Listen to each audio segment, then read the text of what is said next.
I stood there, smiling, drink in hand, surrounded by friends and family. It was supposed to be one of the happiest nights of my life. Our engagement party, the celebration of a future with the man I loved. The rooftop venue in downtown Chicago was glowing under string lights, the skyline sparkling in the distance. Laughter, clinking glasses, everything was perfect. And then she grabbed the mic.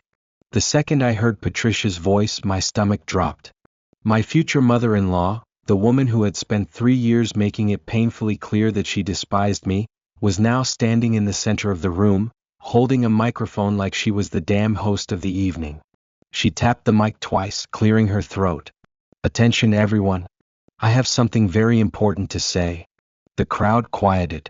Conversations halted. Drinks paused mid-sip. I turned to Daniel, my fiancé, expecting him to be just as confused as I was. But he wasn't confused. He was furious. Before I could ask him what the hell was happening, Patricia smiled, the kind of smile that told me she knew exactly what she was doing. Then she spoke. This wedding won't happen because I have a better bride. For my son. I laughed. I actually laughed because there was no way she was serious. But then she stepped aside. And standing next to her, in an expensive gown, was a woman I had never seen before in my life. The entire room went dead silent. My heart slammed against my ribs. And in that moment I knew Patricia wasn't just trying to ruin the night. She was trying to erase me from Daniel's life. Patricia had never liked me.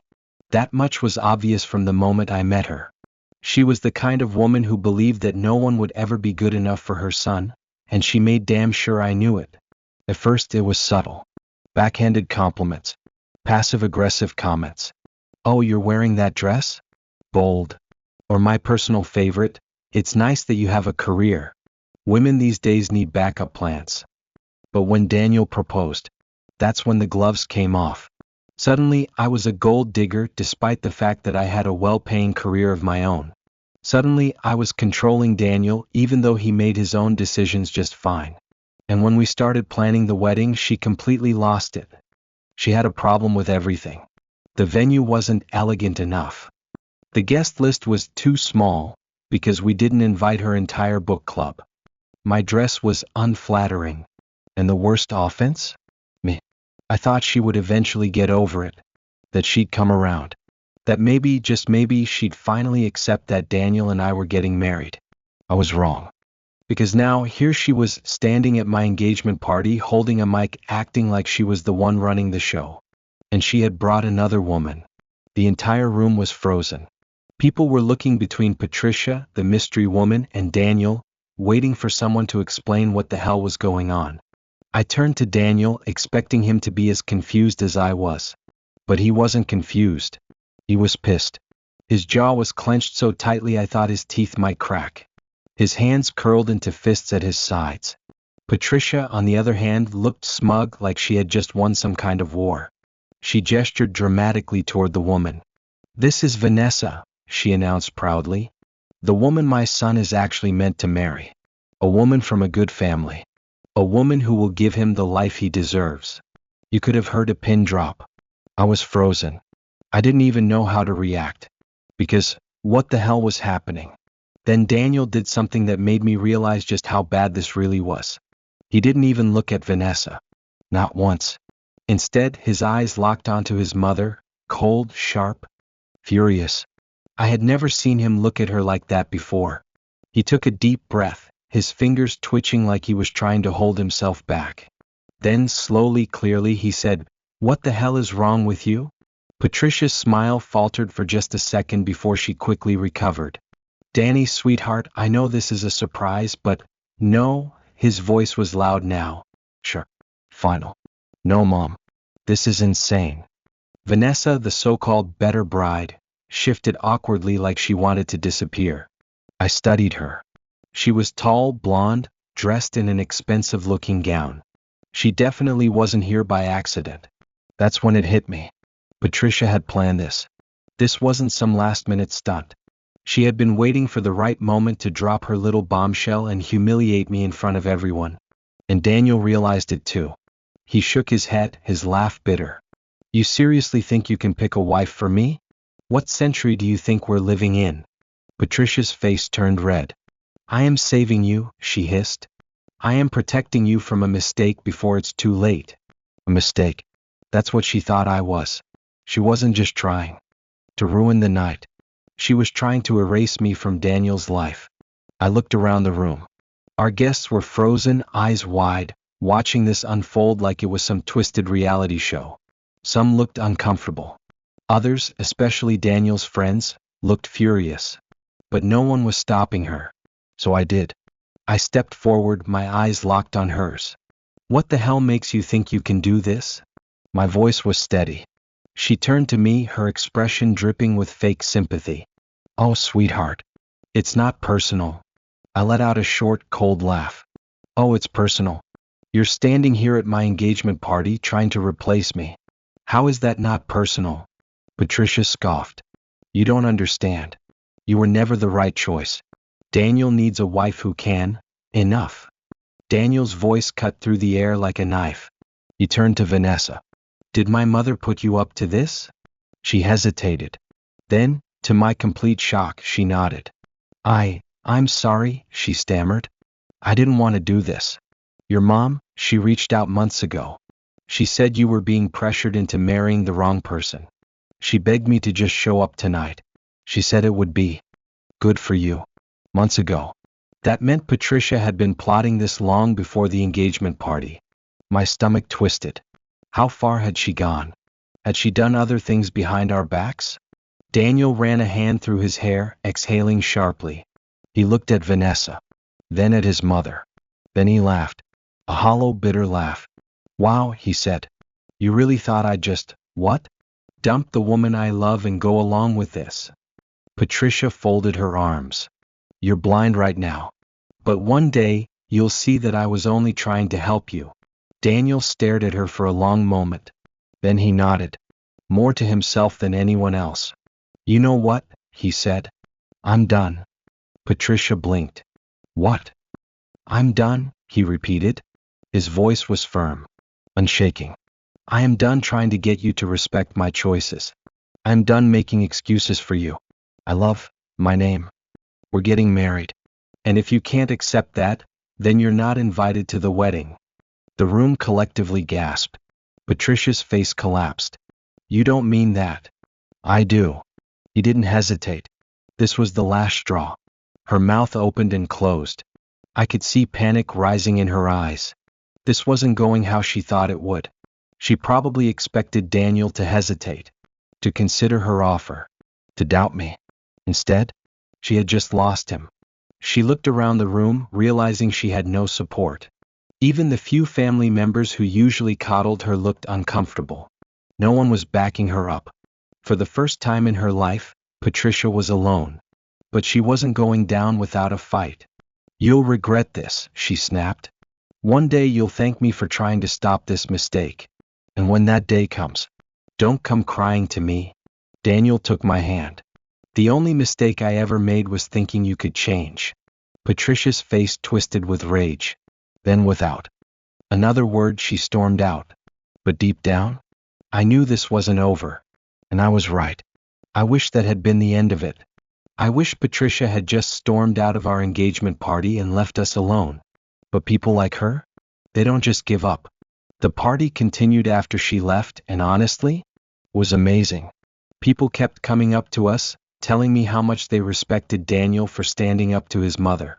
His closest friends, who had never liked her in the first place, took turns making fake toasts in her honor.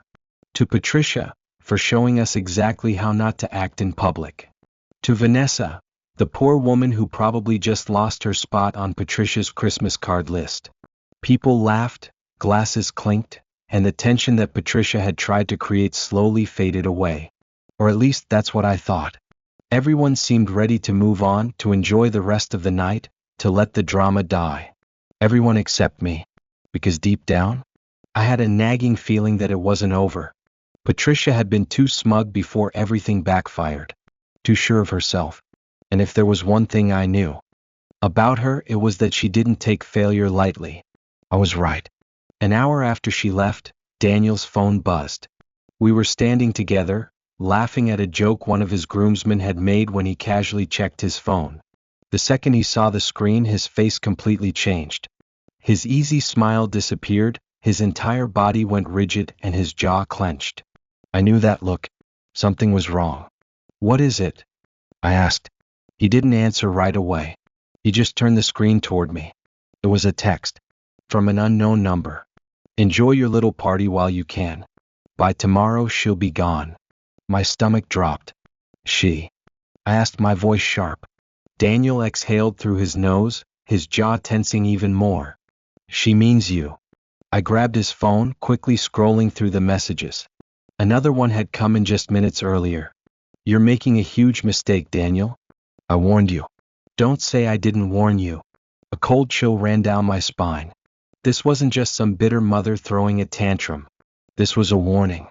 Daniel's fingers moved quickly over the keyboard, typing out a response, but before he could hit send, his phone rang. His dad. Now, let me explain something about Daniel's dad. He's the complete opposite of Patricia. Quiet. Logical. The type of guy who stays out of drama. If he was calling at this hour, it had to be serious. Daniel answered immediately. "Dad."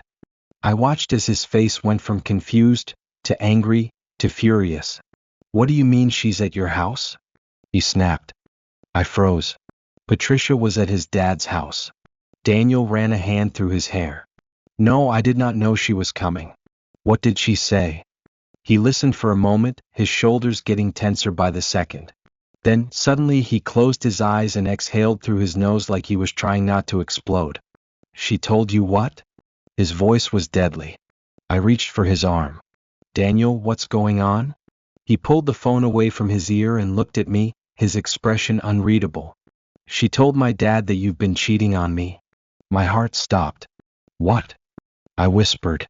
"She showed up at his house out of nowhere," Daniel said, his voice laced with pure rage. "She told him she has proof that you're only marrying me for my money, that you've been seeing someone else on the side, that he needs to help her stop the wedding before it's too late." The room spun. My throat felt tight. "She told my dad that?" I said slowly. Daniel nodded. "And the worst part? She sent him proof." A slow, heavy silence settled between us. Then I said the only thing I could say. "What proof?" Daniel shook his head. "None. Because it's all a lie." His dad must have said something else because Daniel sighed and put the phone back to his ear. "Dad, listen to me. It's not true. She's trying to manipulate you, like she's done to everyone else." Pause. Then Daniel let out a short, bitter laugh. "Oh, she actually sent you something? Great. Forward it to me." His phone buzzed immediately. A new email popped up. Daniel opened it. I leaned in to look. And that's when I saw the pictures. The photos were blurry, grainy, taken from a distance. But it was clear what Patricia was trying to do. They showed me sitting at a coffee shop across from a man. A man who was definitely not Daniel. And in the last photo, I was leaning toward him, my hand resting on his. My blood turned to ice. I knew exactly who this was. And Daniel did too. "This is my cousin," I said through gritted teeth. Patricia knew that. She had met Lucas before. She had seen us together. She knew exactly what she was doing. She had been following me. She had been stalking me, taking pictures in secret, and twisting them into something disgusting. Daniel turned to me.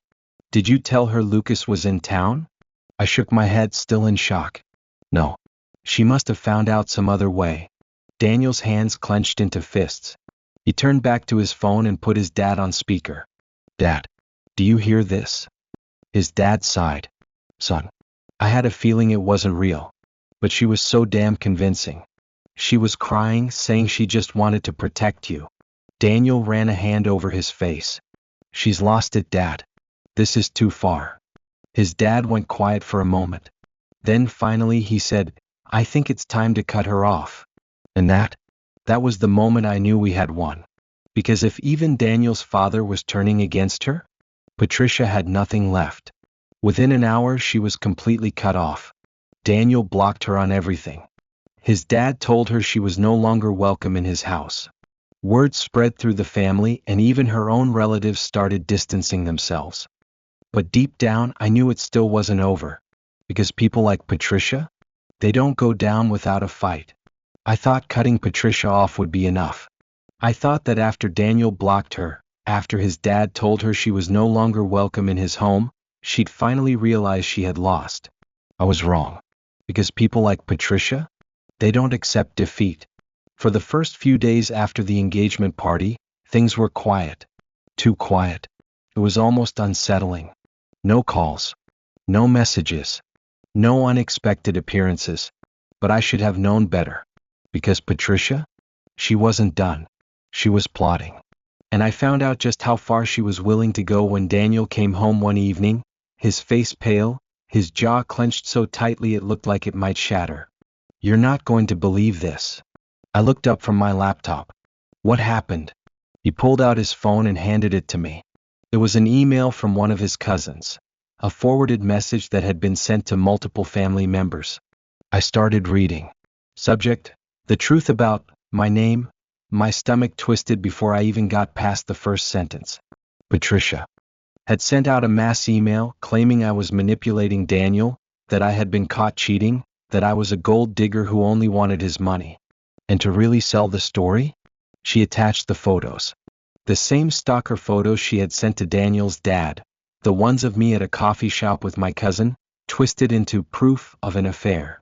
My hands shook as I scrolled through. She actually did this, I muttered. She really? Daniel cut me off. Keep reading. I did. And then, I saw the worst part. She begged the family to help save Daniel before it was too late. Told them they needed to convince him to call off the wedding. And the kicker? She had sent this same email to my parents. I felt the blood drain from my face. I immediately grabbed my phone and called my mom. She picked up after the second ring.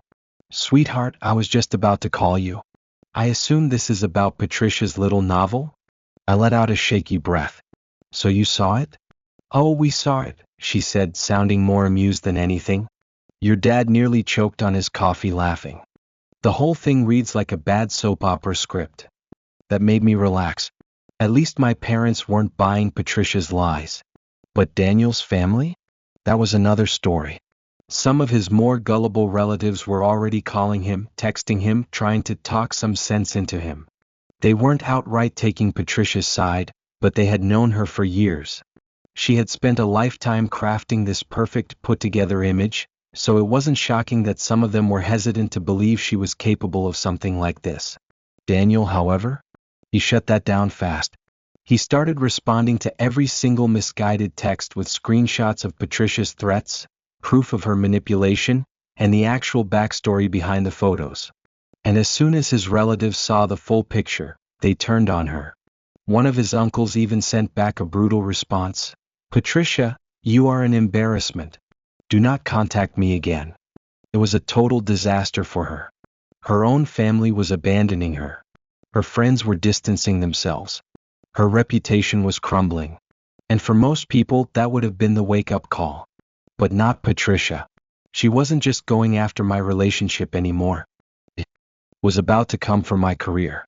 3 days later, I was at work, going over some reports, when my manager called me into her office. I knew something was wrong the second I stepped inside. She looked uncomfortable. Like she didn't want to be having this conversation. She gestured toward the phone on her desk. You might want to hear this. Then she pressed a button. The voicemail began playing. And the moment I heard the voice on the other end, I felt my stomach drop. Hello, this is Patricia, last name. I'm calling because I recently learned some deeply concerning things about one of your employees. My name. I thought you should know that she has been stealing from your company. Not only that, but she has also been engaging in highly inappropriate behavior with clients. I have proof, and I would be more than happy to share it if necessary. I only hope you take this seriously before it's too late. I could feel my hands shaking. She actually did it. She actually called my job and tried to get me fired. I turned to my manager, my mouth dry. I swear none of that is true. She gave me a reassuring look. I know. I let out a breath. You do. She nodded. I've worked with you for 3 years. This woman calls in, doesn't give a single piece of actual proof, just throws around wild accusations? Yeah, I wasn't buying it. But, she hesitated. What? I pressed. She sighed. She didn't just call me. She sent an email. I grabbed my phone, quickly opening my inbox. And there it was. A formal complaint, filed by an anonymous concerned citizen, claiming I had been stealing from the company, that I had been caught behaving inappropriately with clients, that I was a danger to the workplace. It was all fabricated. Every single word. I felt my blood boil. I gritted my teeth. So what happens now? My manager exhaled. Well, I had HR look into it. And let's just say they weren't impressed. She turned her monitor toward me. There, on the screen, was a flagged email chain between Patricia and my company's HR department. Apparently, after Patricia sent the complaint, HR had followed up, asking her to provide evidence. Her response? A long-winded rant about how she was a concerned mother, just trying to protect her son from a snake. No proof. No documents. Just pathetic, emotional manipulation. HR had immediately dismissed the complaint and flagged her as a nuisance contact. I let out a breath. Patricia had tried to ruin my career. Instead, she had gotten herself blacklisted. After her workplace attack failed, Patricia lost it. She started leaving voicemails, long, dramatic ones where she begged Daniel to come to his senses and save himself. She even got a priest to call him and try to convince him to forgive and forget. No idea how she pulled that one off, but none of it worked, and that's when she did the unthinkable. She showed up at my bridal shower, and this time, I was done playing nice. I should have known Patricia wouldn't stop after the workplace attack failed. I should have known she wouldn't just disappear quietly after being cut off by Daniel's family. But the thing about people like her? They don't just lose, they go down screaming. For the first time in weeks, I actually felt like I could breathe. My job was secure. My relationship was stronger than ever. And Patricia? She was rapidly losing control. She had tried to break us up. She had tried to turn Daniel's family against me. She had tried to get me fired. And every single time she failed. So now she was desperate. And desperate people do stupid things. 2 weeks before the wedding, I was at my bridal shower, surrounded by my closest friends and family. We had rented out a gorgeous private event space, decorated with soft white roses, glowing candles, and elegant crystal chandeliers. Everything felt perfect. The stress of the past few months was finally starting to fade. Then, she walked in. I was mid-laugh when I saw her reflection in the floor-to-ceiling mirrors. Patricia, standing at the entrance, dressed like she was supposed to be there. The entire room went silent. Conversations died. The air turned heavy. For a split second, I thought I was hallucinating. But then, she smiled. That fake practice smile. The one she always wore when she wanted to pretend she was in control. I put down my champagne flute, my heartbeat thudding in my ears. What the hell are you doing here? My voice was calm, controlled, deadly. She tilted her head. Oh, sweetheart. I just came to talk. I didn't move. Neither did anyone else. My best friend, Emily, shot me a look from across the table like, do you want me to handle this? But I didn't need anyone else to handle it. Not anymore. I took a step forward. Talk about what? How you tried to break up my relationship. How you tried to ruin my career. How you stalked me, took pictures of me, and sent them to your family like some deranged tabloid reporter. Her smile faltered. Good. She lifted her chin. I was just trying to protect my son. From what? I scoffed. Happiness. Her jaw tightened. From you. A sharp laugh left my lips before I could stop it. This woman. This delusional woman actually thought she could still win. I crossed my arms. Patricia, let me be perfectly clear. You have no place here. No one wants you here. And if you don't leave, I will have security throw you out like the garbage you are. Her eyes darkened. I'm still his mother. And that means absolutely nothing to me. The words hit her like a slap. She opened her mouth to fire back, but before she could, the venue's security team walked in. 2 large men. Suited up. Arms crossed. Ma'am, one of them said, you're not on the guest list. You need to leave. The room was still dead silent. Every guest had their eyes on her. And for the first time since I met Patricia, she looked small. She looked like she had finally realized she had lost. Her lips pressed into a thin line.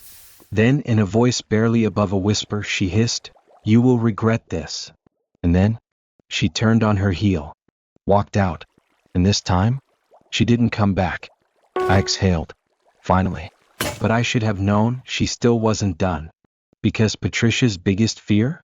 It wasn't just losing Daniel. It wasn't just losing control. It was being humiliated. And I was about to make sure that happened in the worst way possible. I wasn't going to let Patricia walk away after everything she did. No, she needed to feel the full weight of her actions. And I knew exactly how to do it. Daniel and I spent the entire night compiling every single screenshot, voicemail, and piece of evidence we had of Patricia's behavior. Her threats, her lies, her manipulation. Then, we sent it to her entire extended family. The subject line? The truth about Patricia. Within minutes, replies started pouring in. Jesus Christ. I had no idea she was like this. I can't believe she tried to sabotage your wedding. You guys are better off without her. It was instant destruction. Her own family, the people she had spent years controlling, were turning against her. She had spent decades convincing them she was the perfect matriarch, but now? They saw her for what she really was, a manipulative, bitter woman who had tried to ruin her own son's happiness. Patricia had always cared about one thing above all else, her reputation. She wanted to be seen as a well-respected, classy woman. So what did we do? We made sure everyone in her social circle knew the truth. A few of Daniel's cousins may or may not have leaked her little engagement party stunt to some particularly gossipy mutual friends. And let's just say, it spread like wildfire. The result? Patricia was no longer the graceful, dignified woman she had spent years pretending to be. She was now a laughingstock. The woman who got publicly disowned by her own son. The woman who tried to arrange a marriage like some medieval queen. The woman who was so desperate for control she lost everything. She went from being the woman who threw lavish dinner parties and gave advice to younger wives to the crazy mother-in-law who got humiliated in front of dozens of people. No one wanted anything to do with her anymore. The invitations to social events stopped. The friends she had carefully cultivated over the years suddenly became busy. Patricia had been living off Daniel's dad's spousal support for years. She never worked a day in her life because she didn't have to. Her ex-husband had been too nice, too guilty over the divorce, and he let her coast on alimony. But after seeing everything she had done, he filed to get it permanently revoked. And guess what? It worked. Patricia went from financially comfortable to broke. With no husband to fund her. No son to manipulate. No family to turn to. She lost everything. And the final cherry on top? Vanessa, the woman Patricia had tried to push Daniel toward, started dating someone else. When Patricia tried to reach out to her, Vanessa blocked her.